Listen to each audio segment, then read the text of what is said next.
Cerno, une anti-enquête. Épisode 116. 3, 2, 1.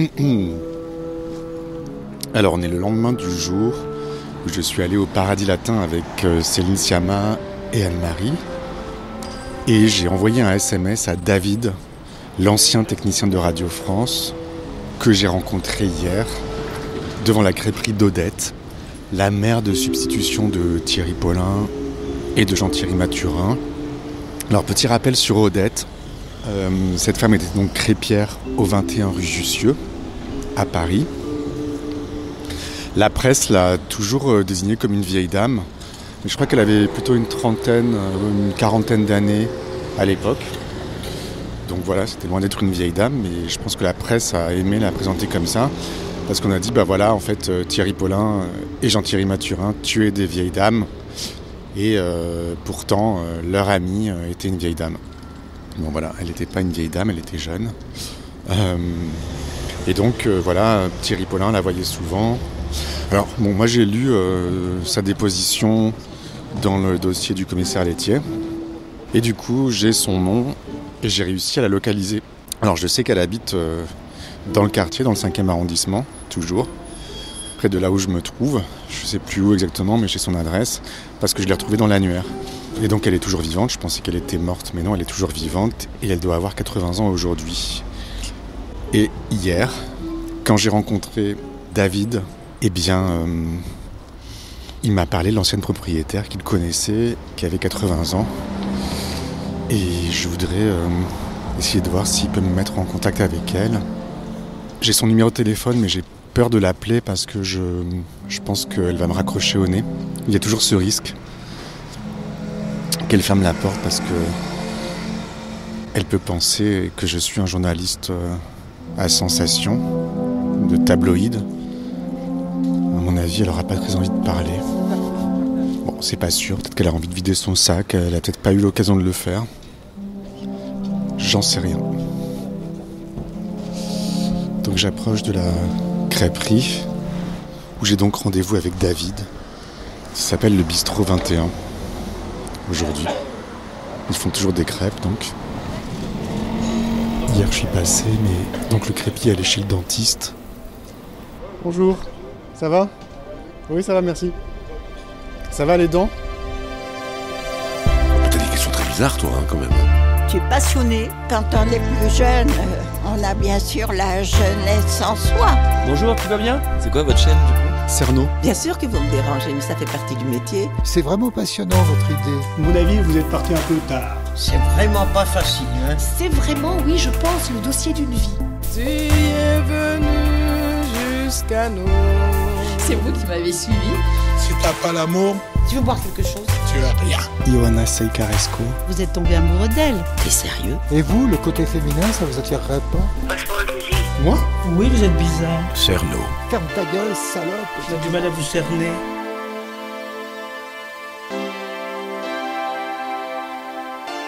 « 3, 2, 1. Vous avez été opéré? Oui. C'était grave? Hier. Ouais. Hier. Maintenant, c'est bon. Maintenant, je bois médicaments. De l'iprane. Ouais. Oui. C'est quoi votre prénom? Moi, c'est Julien. Julien, je m'appelle Adi. Adi. Oui, je suis iranien. Ah, d'accord. Oui. Je parle pas très bien français. Ça fait combien de temps que vous êtes ici? Je suis arrivé depuis 2015. Moi, je suis réfugié politique.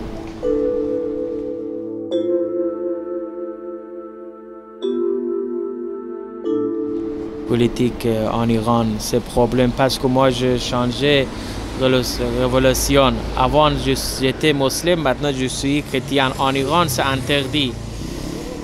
Interdit, c'est changer musulman, chrétien, tout changer. Pourquoi vous vous êtes converti? En Iran, c'est hijab obligatoire. C'est pas bon. En Iran, c'est pas liberté. Alcool, c'est interdit. Tout. C'est dictateur en Iran. En Iran, il n'y a pas liberté pour femmes. Vous connaissez Massa Amini? C'est la jeune femme qui a été tuée. Oui. c'est mort. Mahsa Amini, elle est morte. La police en iranienne se prend pour hijab. Pourquoi il n'y a pas hijab? Prendre. Et il la tue. Oui. Ça doit vous mettre en colère, non? Oui. Pardon.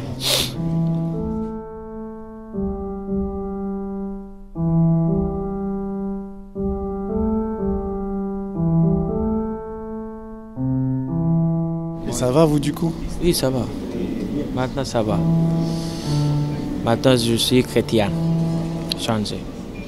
Et la vie en France, ça va? Oui, ça va. Et en France, ça va. Je travaille, j'ai à la maison. Si, c'est bon. Je suis à crêperie. Crêperie, moi, je travaille à crêperie aussi, en Roumouftar aussi. L'autre côté. Vous avez des enfants? Non, pas d'enfants. Je suis marié. Quel âge? J'ai 37. Okay. J'ai 37. Pourquoi vous souriez? Toujours. Oui. Toujours. Sourire, c'est bien. Sourire, c'est bien. Mais c'était quoi votre travail en Iran? Qu'est-ce que vous faisiez? Avant, j'étais ingénieur en Iran. Oui, maintenant, vous faites crêpes. Je fais crêpes. Moi, avant, j'étais ingénieur biologique en nord d'en Iran, à côté de la mer Caspienne.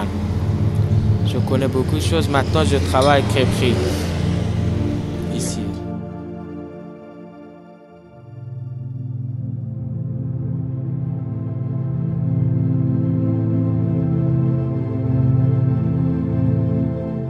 Moi, je ne parle pas très bien français.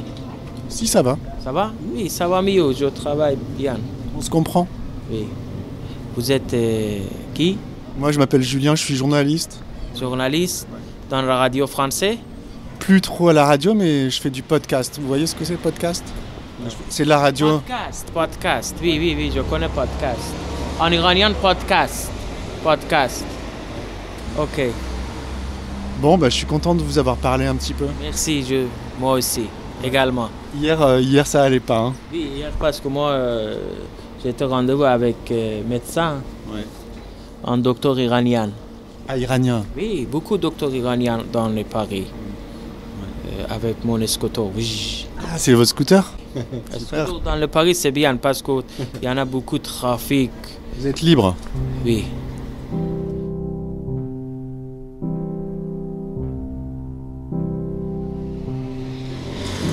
Ok, merci. Merci beaucoup. Merci à vous. On va boire un café, il y a mon ami qui est arrivé. D'accord. Chocolat noir avec 2 assiettes, s'il vous plaît. Salut David. Ça va? Ça va bien? Tu tournes encore? Ah oui, je tourne toujours, moi. Très bien. Ouais. On va boire un café à l'intérieur de la crêperie? Avec grand plaisir.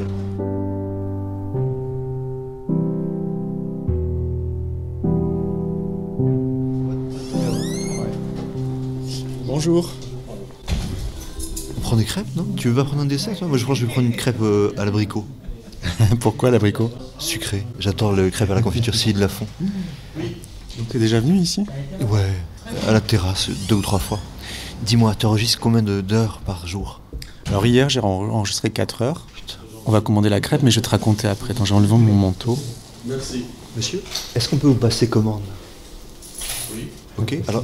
Il veut une crêpe à l'abricot. Moi, je veux une crêpe à l'abricot. Voilà, moi je vais prendre chocolat.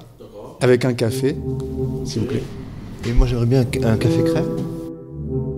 Nous, David, on s'est rencontrés à Radio France il y a peut-être 10 ans. Je sais pas, 2013, 14? Ouais, sans doute. Merci.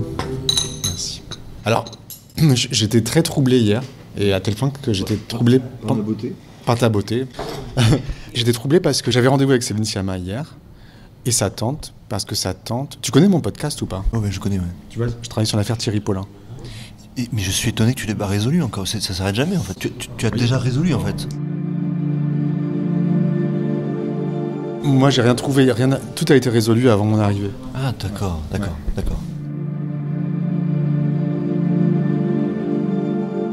Moi je déroule tous les fils et plus je déroule des fils, plus il y a des fils à dérouler. Tu en es à quel épisode? J'ai fait plus de 100 épisodes. C'est le record du monde, non? Moi je crois que j'en ai écouté 2 au tout début. Ouais. Parce que ça avait beaucoup de succès, ça doit en avoir encore maintenant. Mais c'est beaucoup de travail, hein. C'est un travail monstrueux. J'en doute pas. Tu as tourné hier 4 heures de rush, me disais-tu. En fait, du coup, hier, il y a eu une grosse surprise. En fait, j'ai attendu Céline Sciamma ici hier, parce que je sais que dans cette crêperie, là où on se trouve, travaillait une amie de Thierry Paulin, le tueur sur lequel je travaille, qu'il considérait comme sa mère de substitution. Et je cherche à être en contact avec cette femme. Je pensais que la tante de Céline Sciamma, si je lui donnais rendez-vous devant, ça lui rappellerait des souvenirs. Et j'espérais qu'elle me dirait « Ah oui, je connaissais cette crêperie, je connaissais la dame et je voulais qu'elle me parle de cette dame. » Et là, t'es arrivé. Et tu m'as dit que tu connaissais cette crêperie et tu connaissais son ancienne propriétaire. J'ai peur de te décevoir. Moi, je pensais à une autre crêperie. Ah, ok. Oui, en fait, parce que moi, si tu veux... Non, cette crêperie-là, je la connais. J'ai mangé une fois ici. Mais est-ce que tu es sûr que c'est la bonne crêperie? Tu es sûr de toi? Parce que il y a une crêperie juste à côté qui avait une histoire fantastique. En tout cas, qui était tenue par une nana de 70-75 ans qui a tenu la boutique pendant, je pense, 25 ans. J'ai oublié son nom. On va dire Ginette. Odette? Mais je crois que c'est ça. Je crois que c'est Odette. Non, donc c'est juste à côté? Juste à côté. Dans le même immeuble? Il y a l'imprimerie Launay entre ici et là, c'est à 25 mètres. Donc peut-être que je me suis planté, alors c'est pas ici. Non. Alors je te dresse le portrait robot de ce que je maîtrise de cette nana. Ouais. J'aurais dit franco-kabyle, 75 ans, et qui là, juste après le début du confinement, d'un seul coup, elle a eu un petit problème, un AVC je crois. Il y avait un mot sur la boutique. C'était son fils qui avait laissé un email en disant elle va plutôt bien, si vous voulez lui écrire, écrivez à cette adresse-là. Et moi j'ai envoyé un email pour reprendre de ses nouvelles. Les mecs étaient contents. Et 1 an plus tard, donc c'était il n'y a pas longtemps, le fils me contacte en disant on va faire un pot de départ. Avec Odette peut-être? Bah, si c'est elle, c'est Odette. Et du coup j'y suis allé. En plus avec une de mes 2 jumelles, ou même mes 2 jumelles dans les bras, tu vois. Et je vais vers la nana, elle ne me reconnaissait pas. Alors, il y avait un accident vasculaire cérébral. Vasculaire cérébral entre-temps, donc elle ne m'a pas reconnu. Et j'ai même bien discuté avec elle. Et elle me racontait avec grande fierté que la NHK, la radio publique japonaise, était venue faire un reportage sur elle. Comme si, d'un seul coup, elle s'était retrouvée à être au sommet de la gastronomie française, dans les yeux du Japon. Voilà. Alors, Odette, c'est peut-être pas Odette. Hein. Alors, j'ai son nom de famille. Elle s'appelle Odette. Non, c'est pas elle. C'est pas elle? Moi, j'ai cru voir le nom de famille algérien. Ok. Donc, c'est pas elle. Mais peut-être que ta crêpière connaît Odette. Ah, bah, c'est sûr. Ah, bah, voilà. Ah, bah, c'est sûr, c'est sûr. C'était une concurrente directe. Elle a 80 ans. Elle a travaillé ici 35 ans. Je sais pas, un truc interminable. Parce que Odette aussi. Ah, bah, c'est bon, je connais. Ouais. Cerno, une anti-enquête. Mais raconte-moi l'histoire d'Odette, ce que tu en sais. Alors je sais que donc elle avait une crêperie. Sur le rapport de police, il est noté que c'est au 21 rue de Jussieu. On y est. Moi, je sais que Thierry Paulin, le tueur, l'adorait. C'était comme sa maman en fait. Elle l'avait pris un peu sous son aile sans savoir que c'était un tueur. Je sais que la presse l'a considérée comme une vieille dame, alors qu'en fait elle avait 38 ans. C'est tout ce que je sais. Tu es sûr que la presse parlait de la même nana? Ouais. Parce qu'il y a... La crêpière. Ah, la crêpière. Ouais. Parce que dire de nana de 38 ans que c'est une vieille dame, t'es sûr de ton coup? Bah, c'est la presse qui disait n'importe quoi. Hein. Et peut-être que Paulin l'a trouvée vieille aussi, parce que lui il avait 20 ans. Mais dis-moi, l'enquête que tu fais, tu m'as dit qu'elle était résolue depuis le début. Mais ça, personne n'y a pensé, ce que tu racontes là. Est-ce qu'il y a des moments sur ton chemin où tu as trouvé des choses qui auraient pu faire bousculer l'enquête? Pas encore. Mais tu comptes te trouver ça un jour? Non, j'ai pas d'objectif en fait. Je me laisse complètement emporter par les événements. Mais l'idée, c'est que je puisse moi te renvoyer vers une nouvelle bouffée d'oxygène. Il faut que je trouve une idée. Moi, si tu ne trouves pas, c'est pas grave. Eh ben, moi, je pense qu'on a trouvé l'idée. C'est que cette crêpière qui est pas la bonne, mais qui est une des figures du quartier, elle a été contemporaine de ton Odette, si ce n'est pas elle. Ouais. Mais si, tu sais quoi, tu as la date de cet article où elle est donnée comme ayant 38 ans. Tu peux donc calculer son âge de naissance. Alors j'ai vu la déposition de police, donc je sais qu'elle a 82 ans maintenant. Ok, j'allais dire, ouais, tu fais calcul. 82-83. Sa date de naissance. 82-83, ça me paraît collé avec ma copine à côté. Moi, je peux te mettre en lien avec le fils de cette nana. Ouais. Et je pense qu'elle aura grand plaisir à te recevoir, parce qu'elle a plus d'activité maintenant. Tu peux lui écrire ? Bien sûr. Ok, mais je préfère être clair, parce que imagine que ça soit un terrain traumatique pour elle. Je préfère qu'elle l'eût été prévenue. Mais je lui dis, écoute, j'ai un copain qui fait un documentaire sur l'histoire d'une certaine Odette. Est-ce que ça dit quelque chose à... Et donc si elle répond, je dis qu'ils se rencontrent. Ouais. Bon, écoute, en tout cas, si tu trouves, c'est bien. Si tu trouves pas, Mais ça fait partie du truc, c'est que à chaque fois, je crois arriver à quelque chose et je n'y arrive pas. Oui, en fait, non. Parce qu'en fait, dans la vie, ça se passe pas comme on aurait toujours voulu que ça se passe. Oui, exactement.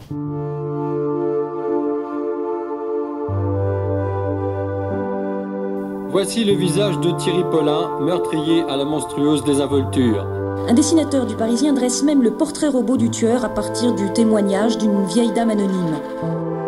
Un véritable travail de fourmi, matérialisé par une fiche signalétique stipulant que le tueur était d'origine martiniquaise, qu'il portait une boucle d'oreille et qu'il était souvent coiffé d'un béret.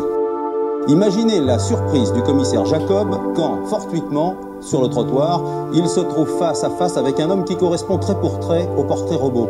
Emmanuel Vanier va vous raconter la suite.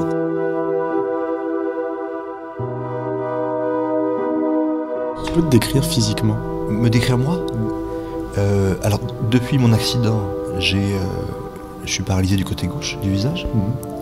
J'ai beaucoup de chance que je pensais que j'allais plus pouvoir parler. Mais tu sais, le fait d'avoir le visage altéré aussi tard dans la vie, c'était inattendu, quoi. Ouais, c'est terrible. Donc t'es très brun avec des grands yeux verts. Alors tu dis vert, moi j'aurais dit bleu pétrole, toi tu vois vert. Ouais, c'est un peu indéfinissable. En fait t'as un physique de chanteur. De chanteur juif séfarade, un peu Gad Elmaleh, non, physiquement. Physique de chanteur, je suis pas sûr, tu penses, ouais. Ah oui. D'accord. J'aimerais bien être acteur en fait. Désolé pour ta paralysie. Ah non, pour moi c'est pas un sujet. Okay. Et pour tout te dire, j'aimerais bien que ce soit pas un sujet dans ce que tu enregistres. Okay. Parce que je suis pas convaincu d'avoir envie de le rendre public au-delà des frontières, tu vois. Parce que c'est un coup un peu... Socialement, c'est très compliqué. Ouais. Mais je pense que dans mon esprit, je réalise pas la tête que j'ai. Et vaut mieux pas, tu vois. Ah, mais ça va ta tête, hein. Ça se voit pas forcément. Ouais. Non, mais... Ok, bon, tu me dis que c'est temporaire et tout, donc tant mieux. Mais je trouve que... Enfin, ce qui est préoccupant, c'est pourquoi ? C'est le stress, quoi. Le stress ? Tu m'as dit que c'était lié au stress. Non. Alors, je vais te dire la vérité. Mais, alors si tu veux bien, Julien, ça c'est off the record total. Ouais. C'est qu'en fait, c'est le fruit on m'a enlevé un cancer de la parotide. Et pourquoi tu veux pas le dire ? Parce que, si tu veux, en fait, je me suis rendu compte que avoir une maladie, il y a un terrain honteux. Rien qu'à l'époque où le Covid-19 circulait partout, quand tu te mettais à tousser, tu essayais de te cacher ou tu rassurais tout l'entourage immédiatement pour pas passer pour un pestiféré. Et moi, le problème, c'est que je porte sur mon visage la séquelle de la maladie. Donc c'est comme si c'était une donnée publique d'un seul coup. Et je me suis rendu compte que en mentant à ce sujet-là, d'un seul coup, ça devenait plus un sujet. Et ça te soulage un peu ? Mais ouais, parce qu'en fait, si tu veux, c'est quand tu te frappes un truc comme ça. Alors, le cancer a été évacué. Comme il est très mal placé, ils ont dû sacrifier mon nerf facial, mais ils l'ont reconstitué. Donc je sors d'une opération, c'était il y a 2 mois et demi, qui a duré 9 heures. Personne ne peut comprendre, tu vois. Donc en fait, moi je me suis rendu compte que c'était délicat. Alors aux amis, aux gens sensibles, je peux le raconter, tu vois. J'arrive même pas à tenir mon mensonge, il a tenu 24 heures, je te le raconte. Mais dans le boulot, c'est pas une donnée qu'il faut que je rende publique, parce que je me suis rendu compte que... et je peux pas en vouloir aux gens, hein. Ouais, sur le terrain du boulot, effectivement, si tu es... S'il y a une faiblesse, on t'enfonce ? C'est ça, s'il y a une faiblesse. Ben, je pense qu'il y a beaucoup de gens qui ont eu des maladies ou qui en ont et qui disent rien. Quand je dis ça à mon père, il m'a dit mais c'est con d'employeurs, ils pourraient, s'ils sont pas capables d'entendre ça, c'est pas la peine de travailler avec eux. Et en fait, je pense pas. C'est-à-dire que c'est... Moi, j'ai perdu ma mère brutalement il y a 15 ans, très brutalement.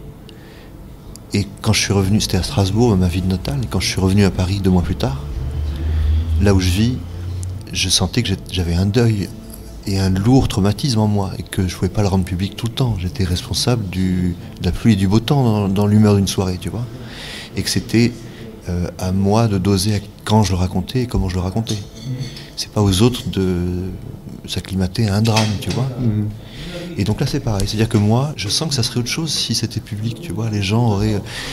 Je le vois, moi, les copains avec moi, il y a toujours cette fragilité qui traîne quand les gens sont au courant. Soit ils sont admiratifs parce qu'ils me trouvent combattant, soit ils ont de la peine. Les commerçants du quartier, quand ils ont eu ma gueule, et au début je mentais pas, ils me disent, j'essaie de dire ça simplement, j'avais des témoignages presque de charité, tu vois.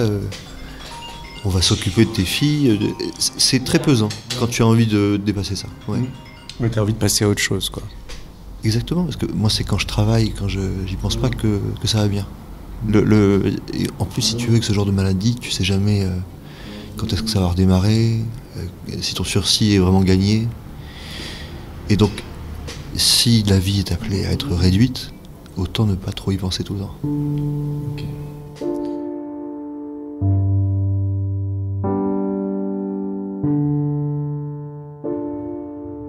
Le truc que j'ai traversé, moi j'ai cru que cet été que j'allais mourir en fait, quand j'ai compris que ça faisait 15 ans que j'avais ce cancer. Si tu veux, j'ai cohabité 15 ans avec lui sans le savoir. Et les docteurs que je suis allé sonner il y a 7 ans sont passés à côté de façon ridicule. Donc il y avait quand même beaucoup de choses pour comprendre cet été, quand j'ai appris que j'avais une tumeur. J'étais convaincu que j'étais rempli de satellites, de métastases, et que j'allais mourir. Et j'ai 2 petites filles d'1 an et demi, je me suis dit, elles vont même pas me connaître. C'était une hantise terrible. Okay. Tu consultes un psy ? Non, mon père est psychiatre.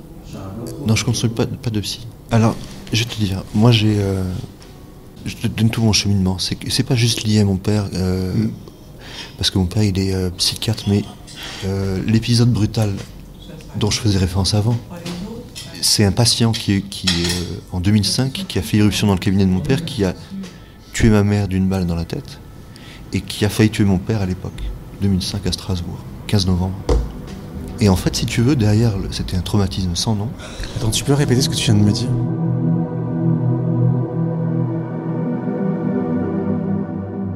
À suivre.